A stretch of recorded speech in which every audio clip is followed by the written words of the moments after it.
Hello, my name is John. I'm 29 years old, and just a few months ago I lost everything. Sounds dramatic? It was. One moment I was building my dream business, working day and night, imagining success, praise, and financial freedom, and then disaster. My business collapsed. My savings, gone. My job, non-existent. My bank account, empty. But the worst part wasn't the money. It was the crushing guilt. I had failed. I had let down my family. I couldn't sleep. I couldn't eat. My mind kept replaying the same questions over and over. Why did I do this? Why did I risk everything? How could I be so foolish? I avoided people. I couldn't face my friends. I was ashamed. I felt like the world had closed in on me, like I had no future. Then one evening, as I sat in the dark, my mother walked in. She didn't say much. She just sat beside me, her presence calm, steady. And then she spoke. "John, you're too old to be a 10-year-old boy, but too young to be a 60-year-old man. Your life is not over. Stop cursing yourself. Forget the past. Ask yourself, what can you do best right now? What makes you happy?" Something shifted inside me. It was like a tiny flame reignited in my chest. She was right. My life wasn't over. I just needed a new direction. And then I remembered something, a dream I had buried for years. Cooking. I had always loved being in the kitchen. The sound of sizzling pans, the smell of fresh herbs, the magic of transforming simple ingredients into something amazing. But I had never pursued it. Why? Because I was scared. Scared of failing. Scared of what people would say. Scared that it wasn't a respectable career. So instead, I had chosen business, because it sounded impressive. And now, that business had left me with nothing. I took a deep breath. What if I followed my passion now? What if I became a chef? But there was a problem. If I wanted to be a world-class chef, I needed to learn from the best. And the best restaurants? They weren't in my country. I needed to go abroad. That's when I made the biggest decision of my life. I decided to move to the UK. But how? I had no money, no job, no English skills, no plan, just a dream and a desperate need for a fresh start. The plan: making the impossible possible.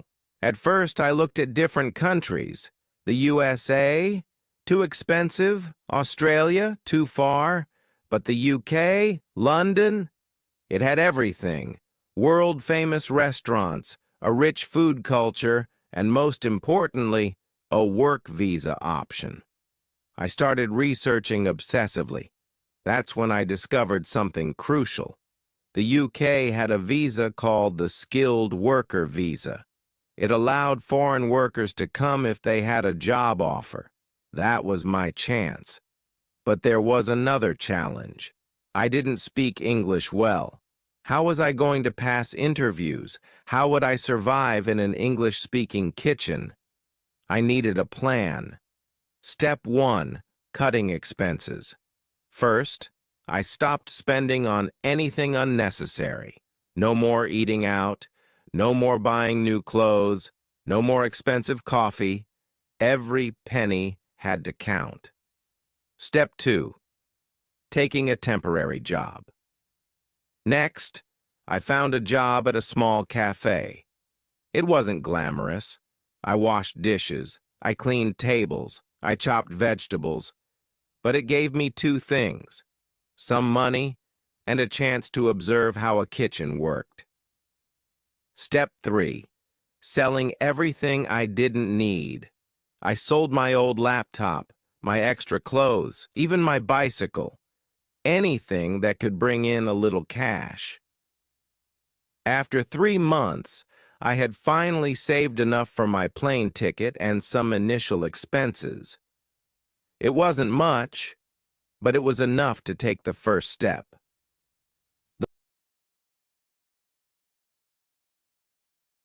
The day finally arrived.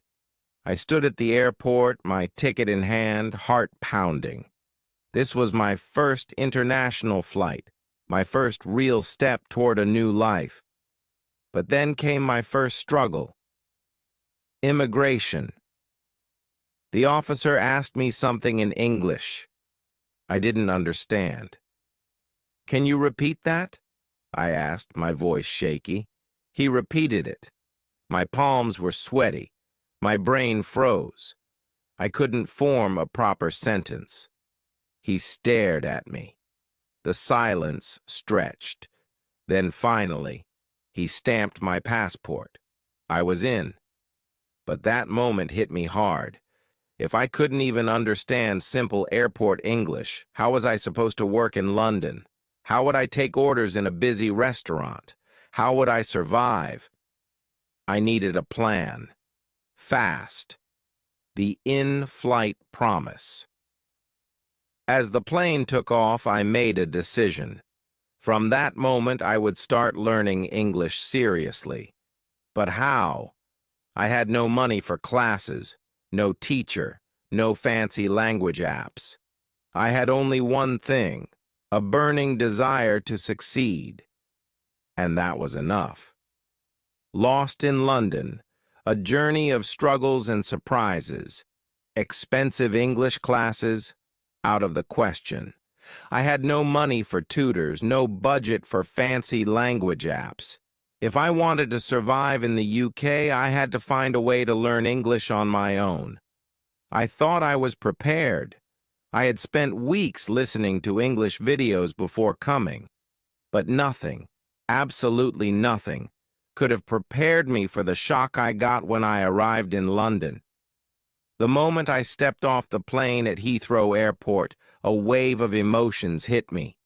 Excitement, yes. Fear, 100 times more. This was it. I was finally in the United Kingdom, a new country, a fresh start. But I wasn't ready for what came next. As soon as I entered the airport, I felt overwhelmed. Everything around me was in English. Signboards, announcements, conversations, baggage claim, immigration, customs. The words were familiar, but the accents, the speed, it was like everyone was speaking a completely different language. People moved quickly, talking loudly, their voices blending into a blur of British, American, and other European accents. My heart pounded. I had studied English before, but this was something else. Then came my first real test, immigration. I stepped up to the counter, nervous but hopeful. The officer looked at my passport and then asked, "What's the purpose of your visit?" My brain froze. Purpose? I knew that word. But the rest? It was too fast. I panicked and guessed, "Tourist." The officer frowned. "Tourist? How long are you staying?" I had no idea how to answer. My visa was for work, but I didn't have a job yet. I hesitated. The officer raised an eyebrow. "Sir, do you speak English?" I nodded quickly, but deep inside I knew the truth.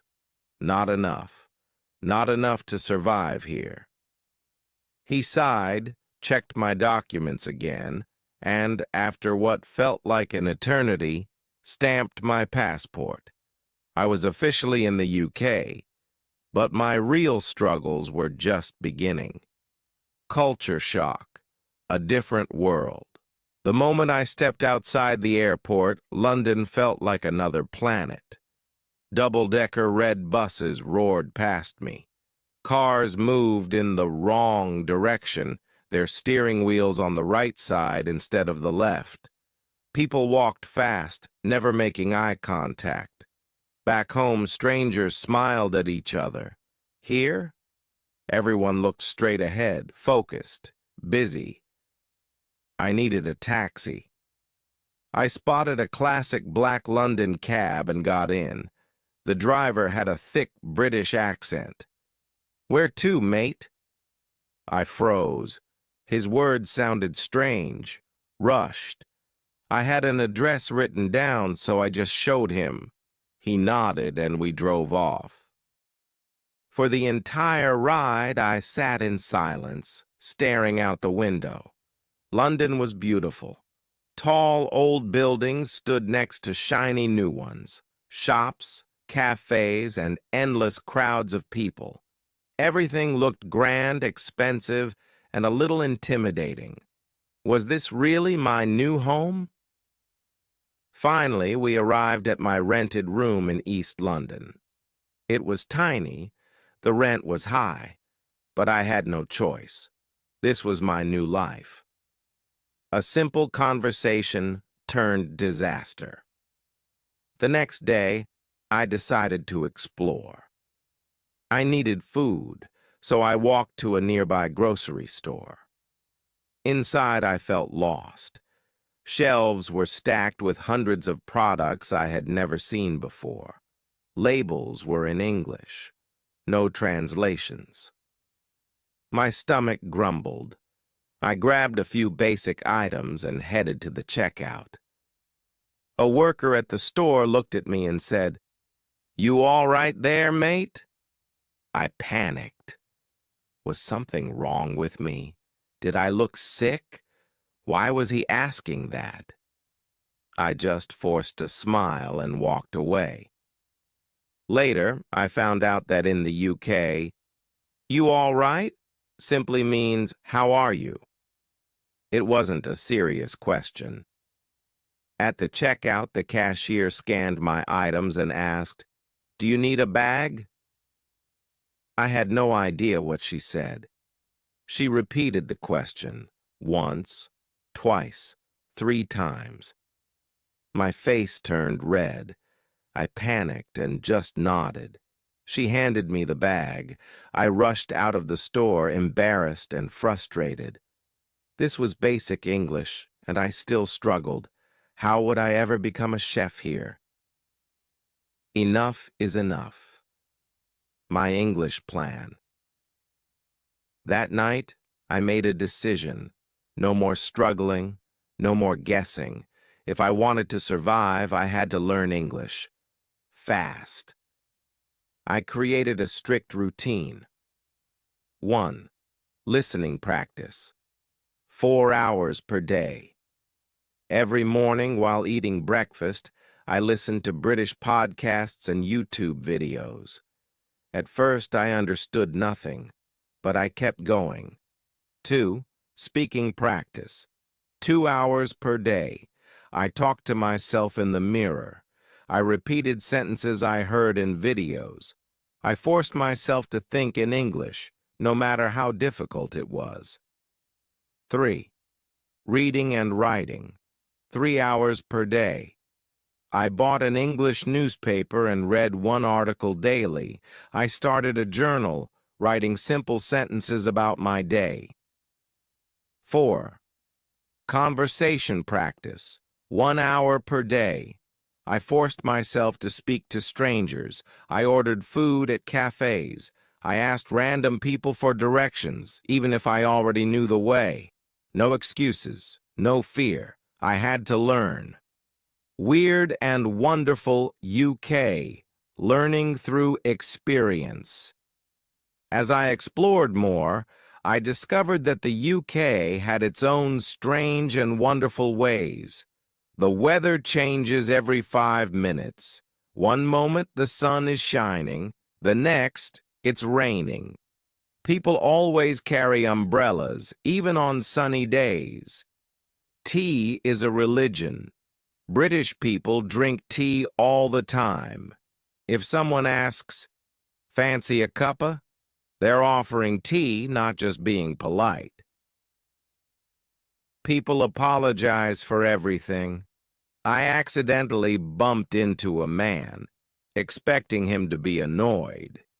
Instead, he smiled and said, "Oh, sorry, mate," even though it was my fault. Weird British slang confused me daily. "You all right?" means, "How are you?" not, "Are you okay?" Cheers means, "Thank you," not just a toast for drinks. It's proper cold means, "It's really cold." Every day was a new lesson. My first British food mistake. One afternoon, I went to a local bakery determined to try British food. My eyes landed on a delicious-looking pastry. "What's this?" I asked. The lady smiled. "That's a scone, love. Would you like some clotted cream with it?"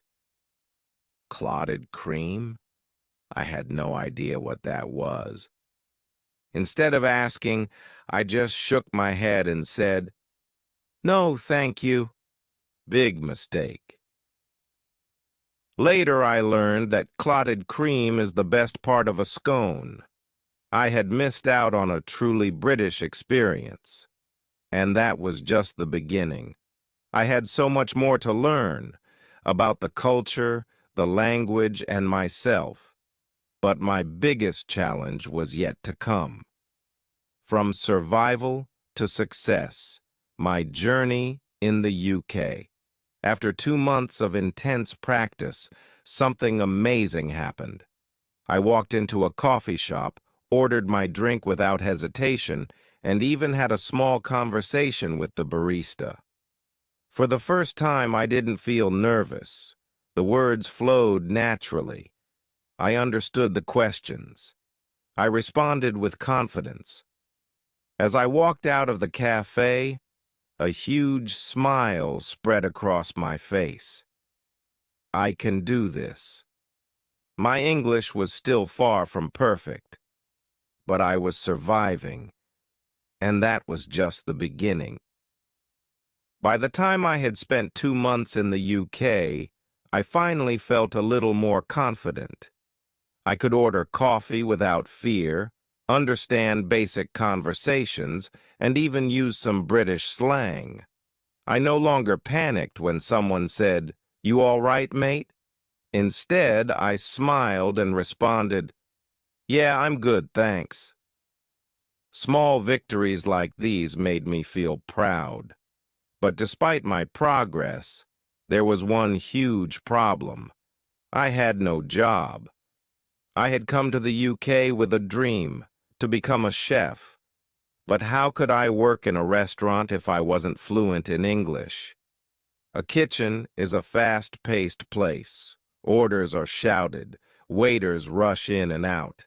If I didn't understand instructions quickly, I would be fired in an instant. But I had no choice. I had to try. Job hunting and rejection. Determined to find work, I walked into restaurants and asked for jobs. The first place I tried was a small Italian restaurant. "Excuse me, are you hiring?" I asked the manager. He gave me a quick look. "Do you have experience?" I nodded. "Yes, I used to cook in Brazil." "Okay, but do you speak English well?" I hesitated. I am learning." He shook his head. "Sorry, mate, we need someone fluent." Rejection. I tried again. A French cafe, a steakhouse, a fast food place. Everywhere the answer was the same. "Your English isn't good enough." Each rejection felt like a punch to the stomach. What if I never got a job? What if I had come all this way for nothing? One evening, tired and hopeless, I walked into a small British pub in East London. A middle-aged man stood behind the bar, polishing glasses. Taking a deep breath, I approached him. "Excuse me, are you hiring?" He looked at me for a long moment. You got experience? Yes, I worked in a restaurant in Brazil. How's your English? I took another deep breath. Not perfect, but I work hard. The man smirked. All right, come to the kitchen. First job, first struggles. I followed him inside. The kitchen was small, hot, and chaotic. A young chef flipped burgers. A waitress rushed in and out, shouting orders. It was a whirlwind of movement, noise, and heat. My job was simple: cleaning tables, washing dishes, and helping the chefs. It wasn't my dream job, but it was a start. I was finally working in the UK. I was earning $200 per month, working 25 hours a week. But life in London was expensive. Monthly expenses in the UK: rent, $600–750 for a small shared room in a house with 3 other people. Groceries, $150–190 per month for basic food like rice, pasta, eggs, and vegetables. Transport, $100–125 for the bus and underground train. Phone bill, internet, $40–50 per month. Other expenses, $50–100 for small things like eating out, laundry, and toiletries. Total expenses, $140–300 per month. That meant I only had around $160–200 left at the end of the month. And sometimes unexpected expenses like a broken phone or a doctor's visit would take that too. I felt like I was working just to survive, not to live. Lost in translation. But my biggest problem wasn't money, it was English. At work, I understood almost nothing. The chef spoke fast, using words I had never heard before. Pass me the tongs. Tongs? What are tongs? We're running low on stock. Stock? Like money? Plate up quickly. Plate up? What does that mean? I was lost every single day. I made mistakes constantly. The chefs got annoyed. The waiters got frustrated. I could tell they thought I was slow, maybe even stupid. One day I dropped a tray full of drinks because I didn't understand the waiter's instructions. The manager pulled me aside, sighing. John, if you don't improve your English, you won't survive here. His words hit me hard. That night I sat on my tiny bed, staring at the ceiling. My whole body was exhausted, but my mind was racing. I had 2 choices: give up or get better. I chose to fight. My English boot camp. I knew I had to train my ears first. I started listening to British people as much as possible. At work, I paid close attention to customers' orders, trying to understand their words. At home, I played YouTube videos of British people talking about daily life. At first, it was just noise. But after a few weeks, I started catching words. Would you like? That's fine. Could I have? Cheers. It was slow, but I was improving. Speaking was my biggest fear. So I forced myself to talk to everyone, even if I made mistakes. I greeted customers with, "Good evening, sir." I asked the chef, "How do you make this dish?" I spoke to my roommates at home. Every time I made a mistake, I felt embarrassed, but I reminded myself, if I don't try, I'll never improve. To help myself, I carried a small notebook everywhere. Whenever I heard a new word, I wrote it down. Tongs, kitchen tool for grabbing food. Stock, ingredients for cooking or supplies. Plate up, put food on a plate for serving. Every night, I reviewed my notes and repeated the words out loud.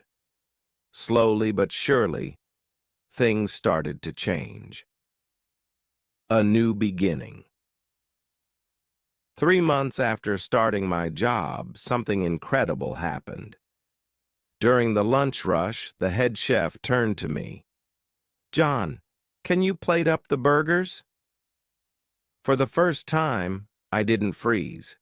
I didn't panic. I knew exactly what to do. I grabbed the plates, placed the burgers on them, added the sides, and sent them out. The chef nodded in approval. "Good job, mate."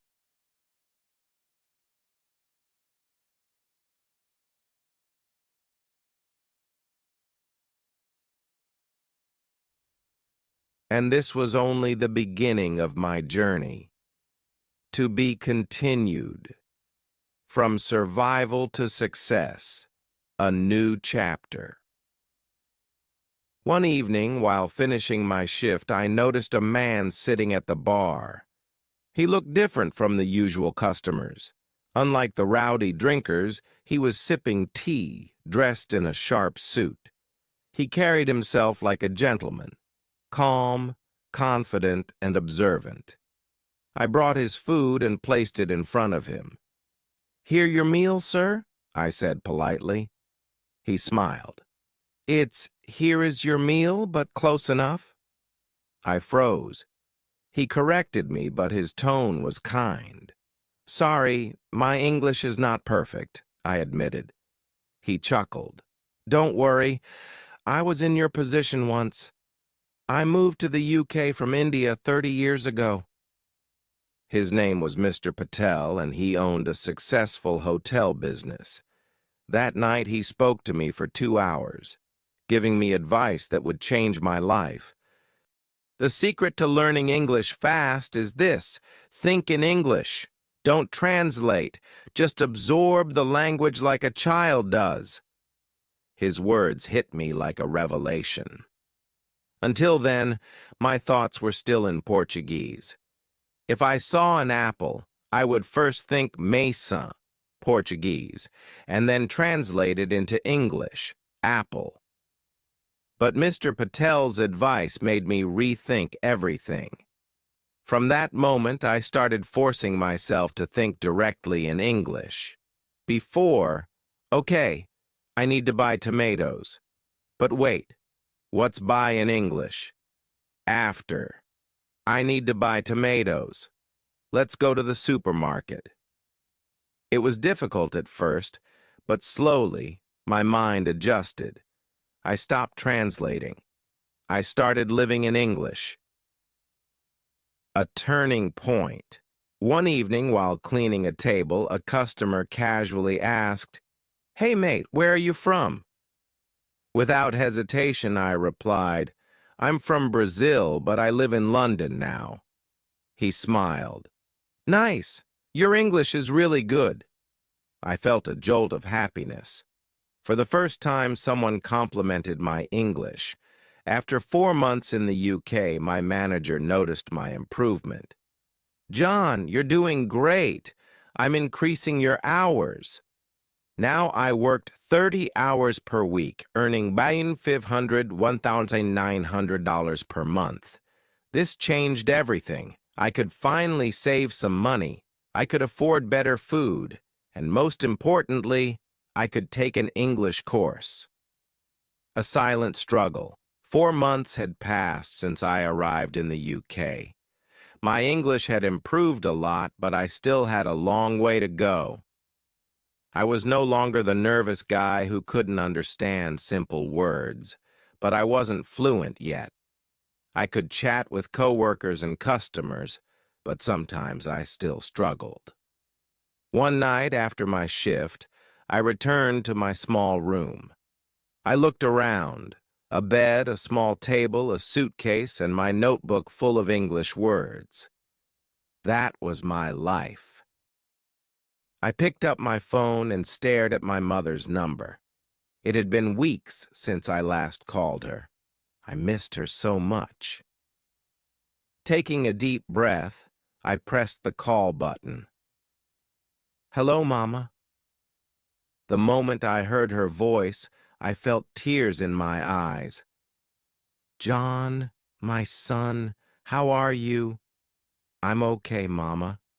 Just tired, working hard." "Are you eating well? Are you sleeping enough?" I smiled. No matter how old I was, she always worried about me like I was still a little boy. "Yes, Mama, don't worry." Then she asked the question I had been dreading. "Are you happy, John?" I didn't know what to say. Happy? I was surviving. I was improving. But was I happy? I hesitated. She noticed. "Listen, my son," she said softly. "You left home to follow your dreams. Don't forget why you started this journey. I believe in you." Her words hit me deep in my heart. That night, I couldn't sleep. I kept thinking about what she had said. Don't forget why you started. I had come to the UK to become a chef. Not a dishwasher, not a waiter, a chef. It was time to take the next step. Taking a risk. The next day, at work, I did something crazy. I walked straight up to the head chef, Mr. Thompson, a serious man in his 50s. "Sir, I want to learn how to cook professionally." He raised an eyebrow. "You want to be a chef?" "Yes, sir. Cooking is my dream." He studied me for a moment, then laughed. "You can't just walk into a kitchen and become a chef, John. It takes years." I didn't back down.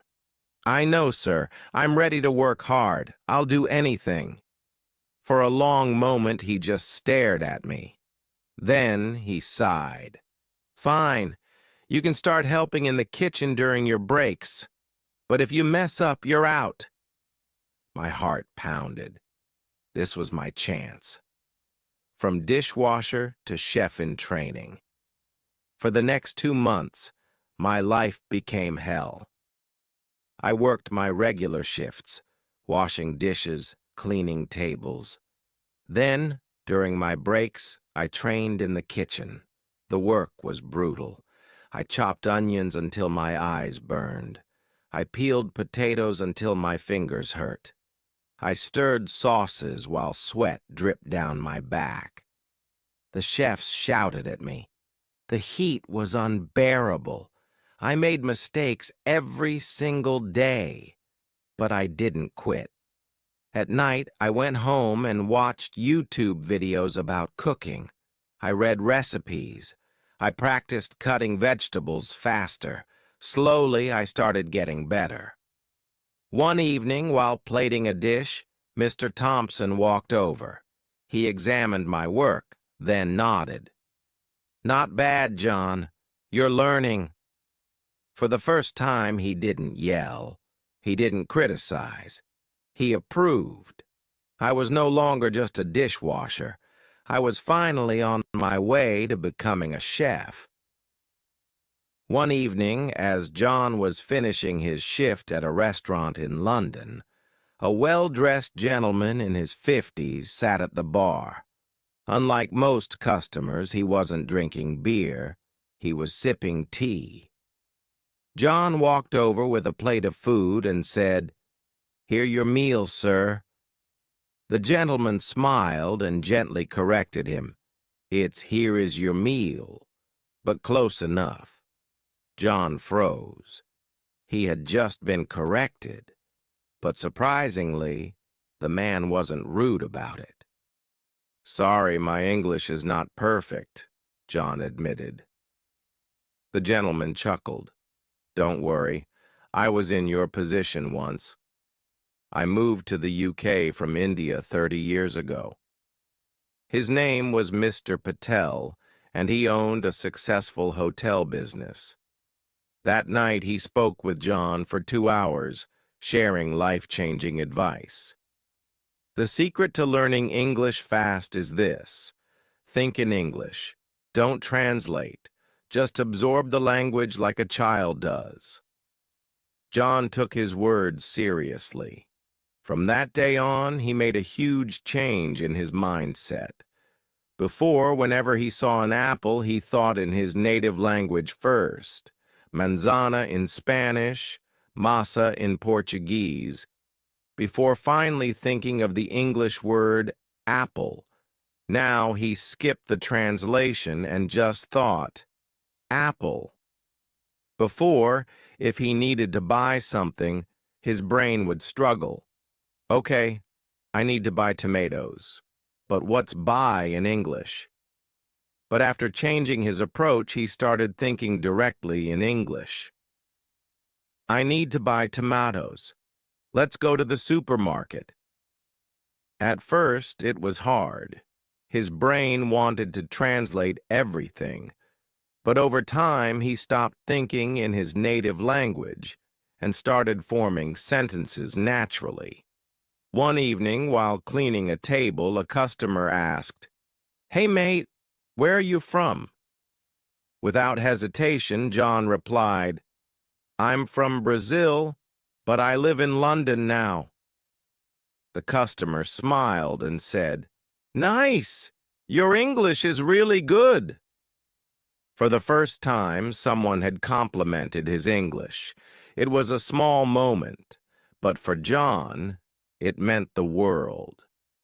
4 months after arriving in the UK, John's manager noticed his improvement. "John, you're doing great. I'm increasing your hours." Now he worked 30 hours per week and earned $1,500, $900 per month. This allowed him to save money, buy better food, and even enroll in an English course. His confidence was growing, and so was his English fluency. However, he still had a long way to go. He could now speak with customers and co-workers, but he still struggled at times. One night, after his shift, John sat alone in his small room. He looked around, a bed, a small table, a suitcase, and his notebook full of English words. That was his life. He picked up his phone and stared at his mother's number. It had been weeks since he last called her. He missed her so much. He took a deep breath and pressed the call button. "Hello, Mama." The moment he heard her voice, he felt tears in his eyes. "John, my son, how are you?" "I'm okay, Mama. Just tired." "Are you eating well? Are you sleeping enough?" she asked, like any mother would. John smiled. No matter how old he was, she always worried about him like he was still a little boy. Then came the question he had been dreading. "Are you happy, John?" He didn't know what to say. Happy? He was surviving, improving, but was he truly happy? He hesitated. His mother noticed. "Listen, my son," she said softly. "You left home to follow your dreams. Don't forget why you started this journey. I believe in you." Her words hit him deep in his heart. That night he couldn't sleep. He kept thinking about what she had said. Don't forget why you started. John had come to the UK to become a chef, not a dishwasher, not a waiter, but a chef. It was time to take the next step. The next day at work, he did something bold. He walked straight to the head chef, Mr. Thompson, a serious man in his 50s. "Sir, I want to learn how to cook professionally," John said. Mr. Thompson raised an eyebrow. "You want to be a chef?" "Yes, sir. Cooking is my dream." The chef studied him for a moment and then laughed. "You can't just walk into a kitchen and become a chef, John. It takes years." John didn't back down. "I know, sir. I'm ready to work hard. I'll do anything." Mr. Thompson stared at him for a long moment and then sighed. Fine. You can start helping in the kitchen during your breaks, but if you mess up, you're out. John's heart pounded. This was his chance. For the next 2 months, his life became exhausting. He worked his regular shifts, washing dishes and cleaning tables, and during his breaks, he worked in the kitchen. He chopped onions until his eyes burned. He peeled potatoes until his fingers hurt. He stirred sauces while sweat dripped down his back. The chefs shouted at him. The heat was unbearable. He made mistakes every single day, but he didn't quit. At night, he went home and watched YouTube videos about cooking. He read recipes. He practiced cutting vegetables faster. Slowly, he started getting better. Then, one evening, Mr. Thompson called him over. "John, come here." John walked over, nervous. "Translate this order to the chefs." He handed John a piece of paper. John looked at it. Table 5, 1 beef Wellington, medium rare, 1 cassoulet, no sauce, 2 chicken risottos. Without thinking, John turned to the chefs and repeated it perfectly. No hesitation, no mistakes, just smooth, natural English. The chefs nodded and got to work. That's when he realized he was fluent. He wasn't thinking in his native language anymore. He was thinking in English. That night, he walked home with a huge smile on his face. He had done it. He had mastered English. 2 weeks later, Mr. Thompson gave him his biggest test yet. "John, tomorrow the restaurant owner is coming. I want you to cook a dish for him." John froze. "Me? Cooking for the owner? Are you sure?" Mr. Thompson nodded. "You've worked hard. Show me what you've got." John couldn't believe it. This was his moment. That night, he planned everything. He chose a dish that represented his journey, Brazilian moqueca, a seafood stew. It was his mother's favorite dish. The next evening, as he stood in the kitchen, his heart pounded.